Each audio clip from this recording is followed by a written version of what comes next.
Good morning everyone. स्वागत है आपका हमारे चैनल पे। और आज है 26 जुलाई, ठीक है। और थोड़ा पेन का कलर चेंज कर लेते हैं, रेड पे रेड थोड़ा ज़्यादा सूट नहीं कर रहा है, तो ये लेते हैं इसको, ये ठीक रहेगा। यस, तो 26 जुलाई है और यहाँ पे इंपॉर्टेंट टॉपिक को कवर करेंगे, ठीक है। बहुत सारे इंपॉर्टेंट टॉपिक है जो कि आपके एग्जाम में डायरेक्ट क्वेश्चन देखने को मिलता है। तो पेपर शुरू करने से पहले आपको इन्फॉर्मेशन दे देते हैं, थोड़ा सा ब्रीफिंग कर देते हैं। ये न्यूज़पेपर उनके लिए ज़्यादा हेल्पफुल करेगा जो कि अभी अभी तैयारी में जुड़े हुए हैं, जिनका 1 महीना 2 महीना 3 महीना हो रहा है, उनको बहुत ज़्यादा हेल्प करेगा, ठीक है। और जो काफ़ी लंबे दिनों से प्रयास कर रहे हैं लेकिन उनका फाइनल मेरिट लिस्ट में नहीं आ पा रहा नाम, और तो उनको भी ये हेल्प करेगा, ठीक है। क्योंकि आपको पता ही है ना, करंट अफेयर का काफ़ी ज़्यादा इंपॉर्टेंस होता है किसी भी एग्जाम में। गवर्नमेंट एग्जाम की अगर बात करें तो 35 से 40 क्वेश्चन तो डायरेक्ट पूछे जाते हैं। बाकी अगर हम लोग स्टैटिक पोर्शन को अगर इंक्लूड कर दे, जैसे इकोनॉमिक्स का पोर्शन, पॉलिटी का क्वेश्चन हो गया, साइंस जनरल साइंस का हो गया, है ना, ज्योग्राफी का हो गया, तो इससे भी जो है ना टॉपिक से जो क्वेश्चन पूछे जाते हैं ना, वो भी आपको न्यूज़पेपर में देखने को मिलता है। क्लियर है? तो चलिए स्टार्ट करते हैं हम लोग। और ये क्वेश्चन जो है ना आर्टिफिशियल इंटेलिजेंस को लेकर काफी चर्चा में चल रहा है और इस बार आने का काफी संभावना है। एआई को लेकर मेंस में प्रश्न पूछेगा, एआई पूछेगा, क्लाइमेट चेंज पूछेगा, ठीक है। और अभी आपने देखा था एक और टॉपिक जो काफी चर्चा में चल रहा है, भारत और ब्रिटेन का जो संबंध है ना, जो फ्री ट्रेड एग्रीमेंट हुआ है उसको लेकर क्वेश्चन पूछेगा और टैरिफ को लेकर क्वेश्चन पूछेगा। ये चार जो है ना मोस्ट इंपॉर्टेंट टॉपिक है और हमारा प्रयास रहेगा कि टॉपिक को बहुत ही कम शब्दों में जो है ना एक्सप्लेन करके आपको प्रोवाइड कर दे। तो हमारा जो पेड ग्रुप है उसमें ये क्वेश्चन दिया गया है, ठीक है। तो आप लोग जाकर आंसर देख सकते हैं। आते हैं मुद्दे पर डायरेक्ट हम लोग। देखिए अभी जो है ना ये है हाईकोर्ट के जज हैं, ठीक। इनके घर में जब आग लगा था ना तो बहुत सारे नगद मिला था, आप देख रहे हैं ना 500 की गड्डी से पूरा जला हुआ नोट मिला हुआ। तो जाहिर सी बात है भ्रष्टाचार एक के जो ना प्राइमा फेसी को ध्यान में रखते हुए एक कमिटी बैठा था कोर्ट की तरफ से और उन्होंने जांच किया। तो यहाँ पे सच में ऐसा जो है गिल्टी पाए गए थे। फिर वहाँ के जो चीफ जस्टिस थे उस समय के, उन्होंने कहा कि आप जो है ना इस्तीफा दे दीजिए, क्योंकि लोकतंत्र में जो तीनों स्तंभ है, विधायिका, कार्यपालिका, न्यायपालिका, एक हमारा मीडिया, चार जो लोकतंत्र है, चारों का बैलेंस होना बहुत जरूरी है। और ये है जुडिशरी के पार्ट। अगर जुडिशरी में भ्रष्टाचार है तो हम लोग भरोसा किस पे करेंगे। तो इस तरह की बातें की गई थी। कुल मिलाकर जो एग्जाम में क्वेश्चन पूछा जाएगा, डायरेक्ट पूछा जाएगा कि सुप्रीम कोर्ट का जज हो या हाई कोर्ट के जज हो, हटाने में जो है ना संसद की भूमिका बढ़ जाता है। संसद मतलब जो वियोग होता है ना, इम्पीचमेंट, वैसा प्रक्रिया को फॉलो किया जाता है। आपको बता दें इनको हटाने के लिए जो है ना प्रपोजल लाया जाएगा लोकसभा या राज्यसभा में, कहीं पर भी लाया जाएगा, लोकसभा या राज्यसभा। ऐसा नहीं कि सिर्फ लोकसभा में इंट्रोड्यूस किया जाएगा या राज्यसभा में ही पहले इंट्रोड्यूस किया, ऐसा नहीं है, कहीं भी लाया जाएगा। ये फैक्ट को याद रखिएगा, क्वेश्चन बनेगा आपसे। और अदर स्टेट पीसीएस में क्या पूछता है, जैसे MP PCS, UK PCS, BPSC में पूछ लेता है हाईकोर्ट और सुप्रीम कोर्ट को लेकर कि हाईकोर्ट में अगर जज की संख्या को बढ़ाना है तो ये पावर देता है प्रेसिडेंट को, लेकिन सुप्रीम कोर्ट में अगर जज की संख्या को बढ़ाना है तो ये पावर देता है संसद को। ये दोनों क्वेश्चन जो है ना बहुत बार रिपीट हुआ, बहुत बार। तो जो लोग अगर रिवाइज नहीं करते हैं ना तो वो भी कंफ्यूज कर जाएंगे। इसलिए आप लोग को रिवीजन करते रहना और जो यहाँ पे टॉपिक डिस्कस किया जाता है ना, एटलीस्ट उसको अपने नोटबुक में एक बार लिख लीजिएगा, क्योंकि यही सब फैक्ट जो है ना बार बार आपके एग्जाम में देखने को मिलेगा। जब आप क्वेश्चन एग्जाम में बैठोगे, क्वेश्चन सॉल्व करोगे तो मजा आएगा आपको। दूसरा टॉपिक बात है, ये है हमारे जगदीप धनखड़ जिन्होंने इस्तीफा दे दिया, हमारे वाइस प्रेसिडेंट थे ये, ठीक है। और स्वास्थ्य का हवाला देते हुए इन्होंने इस्तीफा दे दिया। हालांकि विपक्ष वाला बोल रहा है कि इसके पीछे कुछ साजिश है केंद्र सरकार का और केंद्र सरकार को जवाब देना चाहिए, जब इन्होंने कहा है कि स्वास्थ्य को लेकर जो है यहाँ पे मैंने इस्तीफा दिया है क्योंकि हम अपने कार्य को सही से नहीं कर पाएंगे, क्योंकि ये कोई छोटा मोटा पोस्ट नहीं है वाइस प्रेसिडेंट का। आपको बता दें वाइस प्रेसिडेंट को लेकर क्या क्वेश्चन पूछता है। मान लीजिए सुप्रीम कोर्ट प्रेसिडेंट नहीं है, किसी भी कारण से पद खाली है, वाइस प्रेसिडेंट का भी पद खाली है, तो उस स्थिति में हमारे देश का जो कार्यभार है, जो राष्ट्रपति का जो काम होता है, कौन संभालेगा? Supreme court. आगे हम लोग देखेंगे उसको। आइए वाइस प्रेसिडेंट को पहले देख लीजिए। राष्ट्रपति के बाद जो हायरार्की में या पोर्टफोलियो में सेकंड नंबर पर कौन आते हैं? वाइस प्रेसिडेंट होते हैं। और वाइस प्रेसिडेंट से पता है क्वेश्चन क्या पूछता है? जो राज्यसभा होता है ना उसके अध्यक्ष होता है ये, ठीक है, एक्स ऑफिशियो, मतलब जो भी वाइस प्रेसिडेंट होंगे वो राज्यसभा के अध्यक्ष होंगे, लेकिन वो राज्यसभा के मेंबर नहीं होते हैं। इस फैक्ट को ध्यान रखिएगा। जैसे लोकसभा के जो स्पीकर होते हैं ना वो लोकसभा के मेंबर होते हैं, लेकिन ये नहीं होते। ये क्वेश्चन बहुत बार रिपीट हुआ। किस किस का नाम ले हम एग्जाम में, हर एग्जाम में आपको देखने को मिलेगा ये, चाहे बिहार हो, चाहे झारखंड हो, चाहे मध्य प्रदेश हो, चाहे उत्तर प्रदेश हो, उत्तराखंड हो, कहीं पर भी ये क्वेश्चन बहुत बार पूछा गया। और अभी जो इलेक्शन हो रहा है ना, क्योंकि इनका पद खाली हो गया और हमको यथाशीघ्र भरना है पोस्ट को, तो 66 और 68 याद रखिएगा। इसमें जो है ना अगर मान लीजिए पद जो है खाली हो जाता है तो यथाशीघ्र चुनाव करवाने के लिए 66 और निर्वाचक मंडल जो बनेगा वो है 68। आपको बता दें निर्वाचक मंडल से भी क्वेश्चन पूछा गया है। इसमें जो है ना लोकसभा और राज्यसभा के सभी मेंबर चाहे नॉमिनेटेड हो चाहे इलेक्टेड हो सब शामिल होंगे, लेकिन राष्ट्रपति के मामले में नॉमिनेटेड वाले नहीं होते, ये फर्क याद रखिएगा। अभी हाल ही में एग्जाम हुआ था स्टेट पीसीएस का, उसमें पता क्या क्वेश्चन पूछ दिया कि जब राष्ट्रपति को हटाते हैं, ठीक है, तो उसके लिए भी एक मंडल बनता है, उसमें भी पार्टिसिपेट करते हैं, तो लोकसभा और राज्यसभा दोनों के मेंबर शामिल होंगे, लेकिन विधानसभा वाले जो है ना मेंबर नहीं पार्टिसिपेट करते। ये फर्क को ध्यान में रखिएगा, बहुत बार एग्जाम में क्वेश्चन पूछ लिया ये वाला। अब आइए यहाँ पे प्रधान न्यायाधीश जो है ना अभी कौन है, 52 नंबर के हैं, चीफ जस्टिस ऑफ इंडिया। ठीक है, 2-3 क्वेश्चन देख लीजिए। मान लीजिए प्रेसिडेंट नहीं है, पद खाली है उनका, वाइस प्रेसिडेंट भी पद खाली है, तब कौन बागडोर संभालेगा, हमारे चीफ जस्टिस, पहला फैक्ट। दूसरा याद रखिएगा, और पहला हो गया कॉलेजियम सिस्टम के बारे में, तो मेंस में प्रीलिम्स में क्वेश्चन पूछ ही रहा है कि क्यों विवाद में है, क्यों आलोचना हो रहा है, तो भ्रष्टाचार को लेकर, पारदर्शिता को लेकर, ये सब फैक्ट को आप वहां पर लिख दीजिएगा, क्योंकि बीपीएससी में अभी पूछा था मेंस वाला में। ठीक है, यूपीपीसीएस में पूछा, यूपीएससी में पूछा है। ठीक है, तो ये सब क्वेश्चन जो है ना टॉपिक हॉट टॉपिक है और इसको आपको पढ़ के जाना ही होगा, तभी आप क्वेश्चन को डील कर पाओगे। इसके बाद यहां पर देख लीजिए जो प्रधान न्यायाधीश है वो जो है ना कॉलेजियम सिस्टम के जो है ना चेयरपर्सन होते हैं, उसी का हेड ये करते हैं। 2 फैक्ट हो गया। और देख लीजिए इन्होंने कहा कि ना जब हम रिटायर होंगे ना तो हम कोई भी पद को होल्ड नहीं करेंगे, कोई भी सरकारी पद को होल्ड नहीं करेंगे। ठीक है, तो इस चीज को ध्यान रखिएगा। अब यहाँ पर बात किया गया, जब पूरा आर्टिकल पढ़िएगा तो ये समुद्र का जो लहर दिख रहा है ना ये काफी गर्म होते जा रहा है। ठीक है, तो इसका इंपैक्ट पता है ना, जब समुद्र लहरें अगर गर्म होगा, लहर बढ़ रहा है, तो कोरल रीफ जो अंदर में होता है, जो काफी बायोडाइवर्सिटी वाला क्षेत्र होता है, कोरल रीफ, वो जो है ना ब्लीच हो रहा है, वो उसका नुकसान हो रहा है। ये चीज को याद रखिए, कोरल रीफ। दूसरा क्या है, क्लाइमेट चेंज के कारण जो है ना पानी गर्म हो रहा है, क्योंकि आपको पता ना कार्बन डाइऑक्साइड का ऑब्जर्वेशन भी, मतलब ऑब्जॉर्प्शन करता है हमारा समुद्र, इस कारण से गर्म हो रहा है। इंडस्ट्रियल एक्टिविटी बढ़ रहा है। तो क्लाइमेट चेंज क्या होता है, तो लॉन्ग टर्म जो आपका टेम्परेचर में चेंजेस, क्लाइमेट में चेंजेस हो रहा है, उसी को क्लाइमेट चेंजेस कहते हैं। यहाँ पे ग्लोबल वार्मिंग देखने को मिल रहा है ना, पृथ्वी पहले से बहुत ज्यादा गर्म हो रही है। आप देख रहे हो ना, गर्मी के दिन में बहुत ज्यादा गर्म हो रहा है। ठंड का दिन भी जो है, जो पहले दिन होता था 60 दिन का, लगभग मान लीजिए 60-65 दिन का, वो संख्या घट जा रहा है, क्लाइमेट चेंज के कारण ही हो रहा है। तो ग्लोबल वार्मिंग में क्या होता है, कार्बन डाइऑक्साइड का गैस का जो प्रेजेंस है ना वो बढ़ जाता है, और क्या होता है, जो सन से जो लाइट आता है ना उसको ट्रैप कर लेती है और धरती को गर्म कर लेती है। अब यहां पर बात करेंगे वैश्विक व्यापार के बारे में। यहां पर पता है मेन मुद्दा क्या है, मेन मुद्दा क्या है कि हम लोग जो इंपोर्ट कर, भारत और चाइना के बीच में जो ट्रेड है, ठीक है, भारत $100 बिलियन का इंपोर्ट कर रहा है, और चाइना के साथ हमारा क्या है, ट्रेड डेफिसिट है, मतलब इंपोर्ट हम $100 बिलियन का कर रहे हैं, लेकिन एक्सपोर्ट हम शून्य कर रहे हैं। तो हमारा चाइना पर निर्भरता ये बहुत बड़ा कंसर्न बता रहा है। ठीक है, क्योंकि भारत को 2047 तक डेवलप बनना है, तो हर क्षेत्र में भारत को आत्मनिर्भर होना होगा, लेकिन चाइना से हम लोग क्या कर रहे हैं ना, कैपिटल गुड्स मंगा रहे हैं। ये स्टेटमेंट बना के क्वेश्चन पूछ देगा। ये भी क्वेश्चन पूछा गया है कि अमेरिका के साथ तो हमारा ट्रेड सरप्लस है, मतलब एक्सपोर्ट हम लोग ज्यादा करते हैं वहां पे, और चाइना से हम लोग इंपोर्ट ज्यादा करते हैं, तो ट्रेड डेफिसिट है। रशिया के साथ हमारा क्या है, ट्रेड डेफिसिट है, रशिया से भी ज्यादा सामान हम लोग खरीदते हैं। तो ये सब फैक्ट को याद रखिएगा, एग्जाम में क्वेश्चन पूछता है।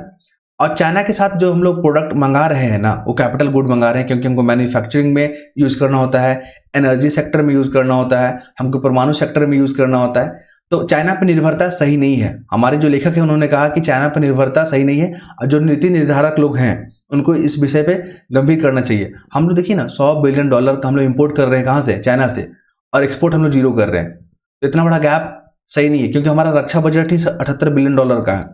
तो चाइना हम पे डोमिनेट कर सकता है, वो सप्लाई हो सकता है। तो भारत को इस चीज को समझना होगा। ठीक है, तो भारत ने डिजिटल इंडिया हो गया, आप देखोगे स्टार्टअप इंडिया हो गया, मेक इन इंडिया हो गया, उसके लिए जो रॉ मटेरियल चाहिए ना, कैपिटल गुड, वो हम लोग चाइना से मंगा रहे हैं। तो हो सके तो हमारी ये योजना को तहस नहस कर दे। क्लियर है, तो इस चीज को समझना होगा। मैं साथ ही आपको बता दें यहाँ पे और क्या यहाँ पे, हाँ, मेक इन इंडिया कब लॉन्च किया गया था, 2014 में लॉन्च किया गया था, याद रखिएगा। इसका लक्ष्य क्या है कि जीडीपी में जो मैन्युफैक्चरिंग सेक्टर का जो कंट्रीब्यूशन है उसको बढ़ाना है, ये लक्ष्य याद रखिएगा, स्टेटमेंट बना के पूछेगा आपसे। और वैश्विक व्यापार को बढ़ावा देने के लिए सरकार ने कौन कौन सा योजना लॉन्च किया गया है, तो मेक इन इंडिया के बारे में बात करोगे, फिर डिजिटल इंडिया के बारे में, स्टार्टअप इंडिया के बारे में यहाँ पे लिख देना है। ये सब फैक्ट को याद करके लिख देना आपको, क्लियर है।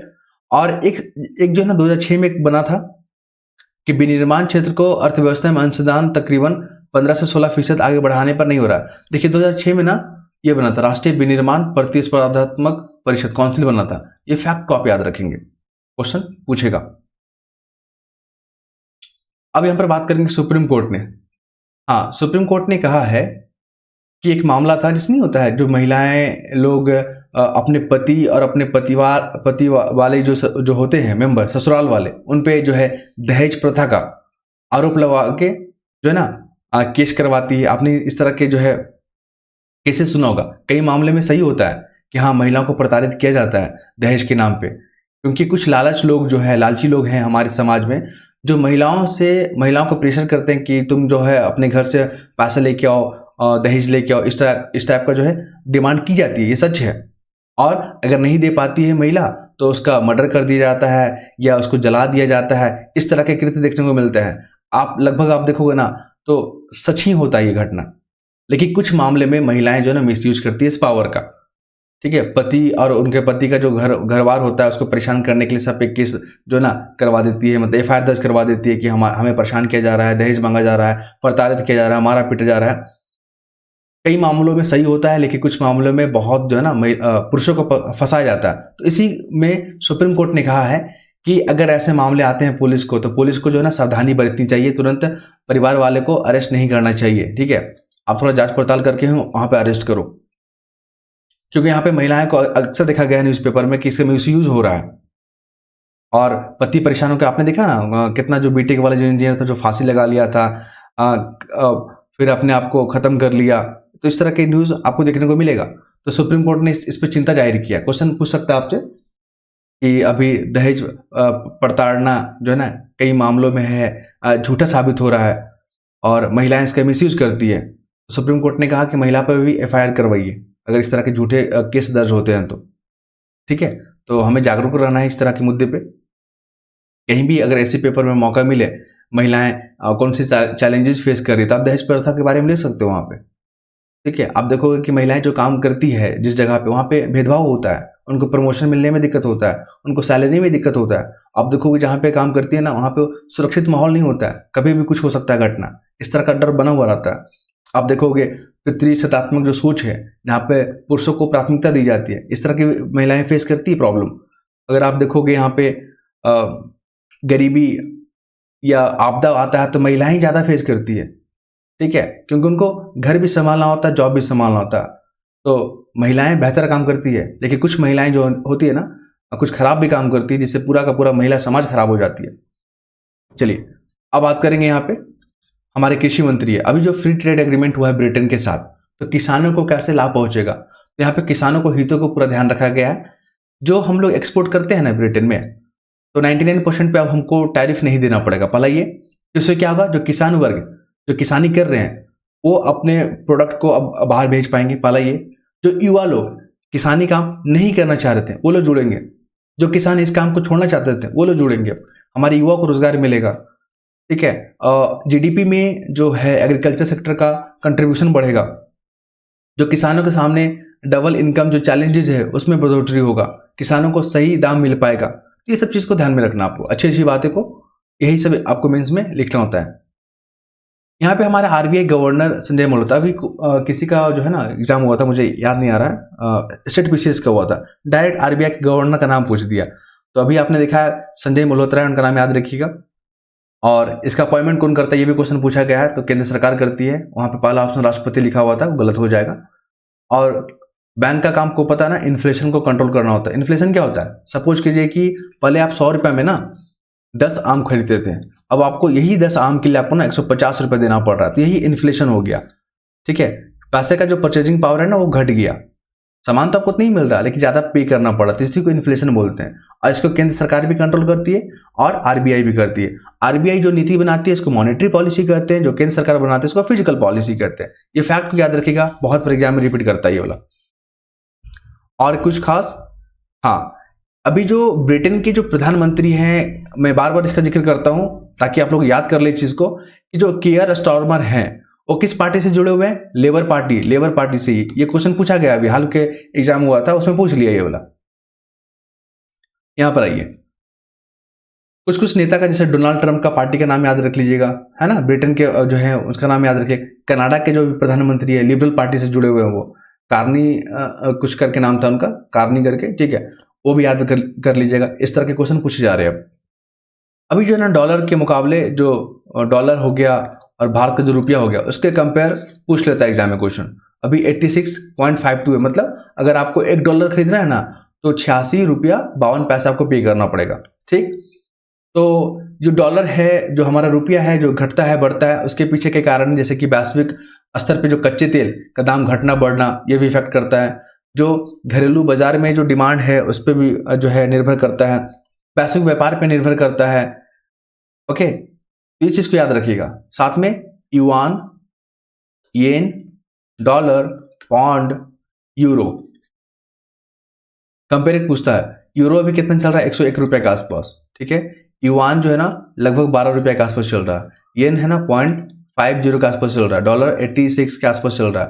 पौंड 110 के आसपास चल रहा है। ये क्वेश्चन हमने क्यों किया? क्योंकि बीपीएससी ने ये क्वेश्चन पूछ लिया है। 68 बीपीएससी में पूछा था। ये बताइए सबसे महंगा करेंसी कौन है?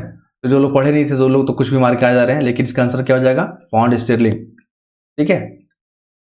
अब आते हैं हम लोग, अभी जो है ना केंद्र सरकार ने अश्लील सामग्री परोसने वाले जो 25 ओटीटी प्लेटफॉर्म है उस पर बैन कर दिया गया। सबसे पहले जो है ना पीटी पढ़ लेते, उसके बाद आपको बताते हैं कहानी क्या है इसके पीछे।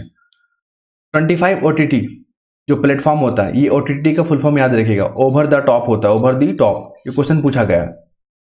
अभी जो अश्लील सामग्री जो परोसा जा रहा है ना, मैंने उल्लू जो ऐप है ना, उल्लू, इस तरह का लोगो उसका बना होगा, आपने देखा होगा, ठीक है, उल्लू।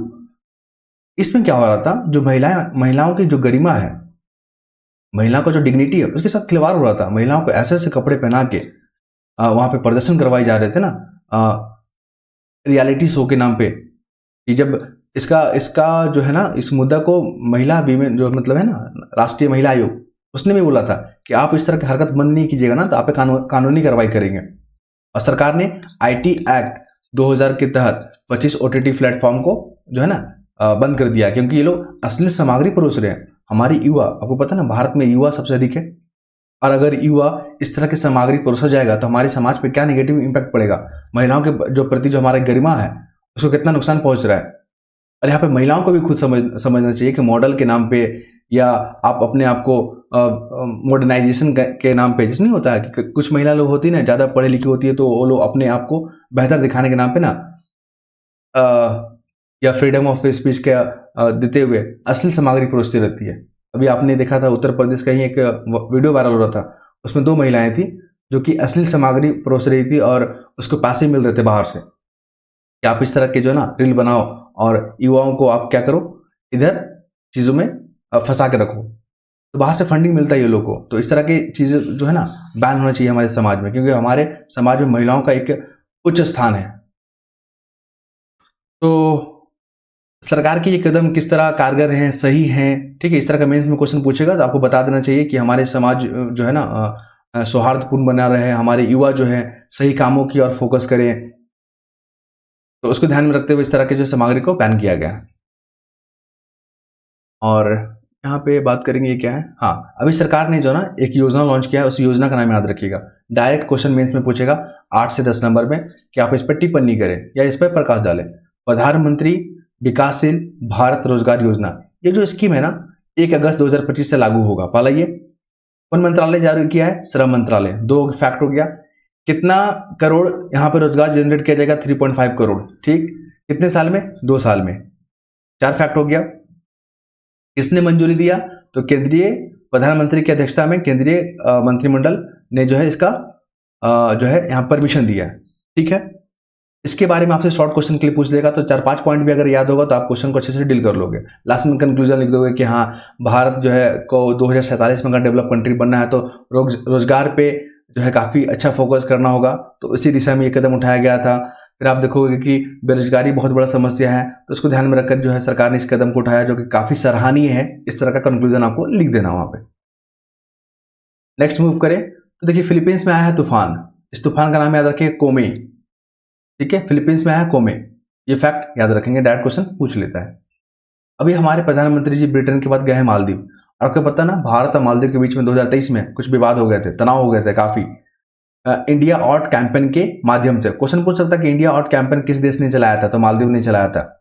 और यहाँ पे इंडिया की जो सेना थे ना उसको बाहर किया गया था, क्योंकि ये जो प्रधानमंत्री राष्ट्रपति हैं कौन मालदीव के, वो चाइना के इन्फ्लुएंस में काम कर रहा था, मोहम्मद मोइजू, याद रखिएगा। लेकिन अभी हाल ही में जो है भारत और मालदीव के बीच में जो रिश्ते में सुधार आया है।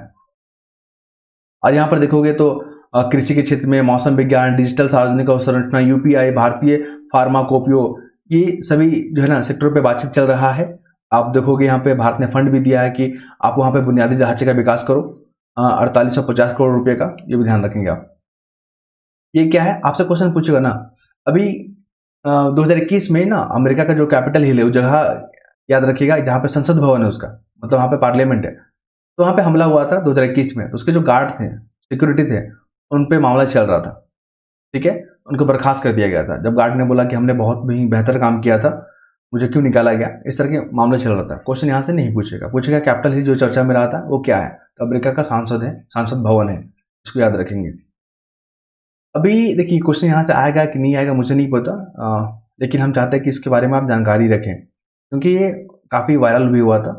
कोल्ड प्ले जो है ना एक मतलब एक प्रोग्राम चल रहा था वहाँ पे, तो एक डेटा कंपनी है स्टार्टअप, क्या नाम है उसका, एस्ट्रोनॉमर, ये कंपनी का नाम है एस्ट्रोनॉमर। नाम याद रखिएगा कि अभी हाल ही में एक ये शब्द काफ़ी चर्चा में रहा था, क्या था, तो स्टार्टअप कंपनी था डेटा वाला। तो इसके जो सीईओ हैं और वहाँ की एचआर थी, ठीक है, ह्यूमन रिसोर्स जो डिपार्टमेंट संभालती है, दोनों जो है ना ये कोल्ड प्ले जो प्रोग्राम चल रहा था वहाँ पे जो है एक दूसरे के जो है काफ़ी नज़दीक ऐसा करके चीज़ वायरल हो रहा था। ठीक है, अब एक दूसरे के बाहों में वो लोग थे, तो ये काफ़ी वायरल हुआ, फिर इनको जो है बर्खास्त कर दिया गया, मतलब इन्होंने इस्तीफा दे दिया। और ये क्वेश्चन आएगा कि नहीं आएगा मुझे नहीं पता, लेकिन एस्ट्रोनॉमर याद रखिएगा, ये एक डाटा कंपनी है स्टार्टअप वाली। फिर यहाँ पे बात करेंगे, अभी जो है ना पशु से जुड़ा हुआ जो रोग है जिसको जूनोसिस कहते हैं, आपसे क्वेश्चन पूछा गया ये वाला। ठीक है, जनरल साइंस में क्वेश्चन पूछा गया कि जूनोसिस का मतलब क्या होता है, जो पशुओं के द्वारा जो मनुष्य में जो रोग फैलता है, जैसे कि आप कोविड हो गया, इबोला हो गया, कोरोना वायरस हो गया, ये सब सारे एग्जाम्पल इसके हैं जूनोसिस के, ध्यान रखिएगा। तो इसका जो प्रकोप है ना काफी बढ़ रहा है, क्योंकि क्लाइमेट चेंज के कारण। ये है अभी आपको पता है ना थाईलैंड और कंबोडिया के बीच में जो तनाव देखने को मिल रहा है ना, तो मैंने लाओस के बारे में क्वेश्चन जो है बता दिया आपको। स्टेट पीसीएस में लाओस को लेकर पूछा गया कि क्या ये लैंडलॉक कंट्री है, तो आपका आंसर क्या हो जाएगा, जी हाँ। ठीक, ये नेपाल के साथ, ये उत्तर प्रदेश के साथ, ये आप झारखंड के साथ देखिए कि आप देखोगे यहाँ पे कटिहार, भागलपुर, बांका, जमुई, नवादा, गया, औरंगाबाद, रोहतास। अभी आपको पता है ना लोग देवघर जा रहे हैं भगवान शिव जी को वहाँ पे जल अर्पित करने के लिए, तो इस सुल्तानगंज जगह का नाम जो है ना चेंज कर दिया गया था। आप लोग कमेंट में बताइएगा सुल्तानगंज जगह का नाम क्या किया गया है। ठीक है, हॉर्न ऑफ अफ्रीका के बारे में पूछ लेता है कि कौन कौन सा कंट्रीज में नहीं है। माली याद रखिएगा, साउथ अफ्रीका याद रखिएगा, नाम्बिया याद रखिएगा। यूक्रेन के ऊपर क्या है, बेलारूस है, पोलैंड है, ये क्वेश्चन पूछ रहा है बार बार, एकदम पूछेगा। अभी बीपीसी 71 होगा ना, देखिएगा ना जो हम मैप दिखा रहे हैं ना 5-6 पेज का, उसमें से 2-3 क्वेश्चन आपका रहेगा ही रहेगा, तो अच्छे से कवर कर लीजिएगा। और कल होने वाला शायद यूपी का ARO एग्जाम, रेवेन्यू ऑफिसर का, वहां पर भी देखिए जितना भी हम लोग करंट अफेयर डिस्कस किए ना, आपको लगभग क्वेश्चन वहां पर दिखेगा, डायरेक्ट इनडायरेक्ट। अभी गाजा में जो हमला हो रहा है, सभी लोग इसका आलोचना कर रहे हैं, भारत में भी बोला कि ये काफी निंदनीय काम है, इसको रोक देना चाहिए। तो इजराइल किन किन देश के साथ सीमा साझा करता है उसको हम लोग कई बार चर्चा कर रहे हैं। यहाँ पे गोदावरी कृष्णा काफी न्यूज में चल रहा है, क्योंकि यहाँ पे चावल का प्रोडक्शन बहुत ज्यादा होता है। आंध्र प्रदेश तेलंगाना के बीच में ये 2 नदियों को लेकर विवाद चल रहा है, क्वेश्चन पूछेगा आपसे। फिर आप देखो सिंधु नदी जो है यहाँ पे 1960 वाला, जो भारत और पाकिस्तान के बीच में विवाद बना हुआ, तो न्यूज में रहा था, क्वेश्चन पूछेगा आपसे, यहाँ से ध्यान रखेंगे आप। ये तमाम फैक्ट को हमने डिस्कस किया, आई होप आप लोग को पसंद आया होगा, कमेंट कीजिएगा आप लोग। ठीक है, बार बार अगर रिक्वेस्ट कर रहा है सामने वाला, तो आप लोग को इसको गंभीरता से लेना चाहिए, क्योंकि जब तक आप लोग कमेंट नहीं करेंगे तो मुझे कैसा लगेगा कि हम यहाँ पे अच्छा काम कर रहे हैं या अच्छा काम नहीं हो पा रहा है। ठीक है, तो अपना जो है कमेंट करते रहेंगे आप लोग। धन्यवाद।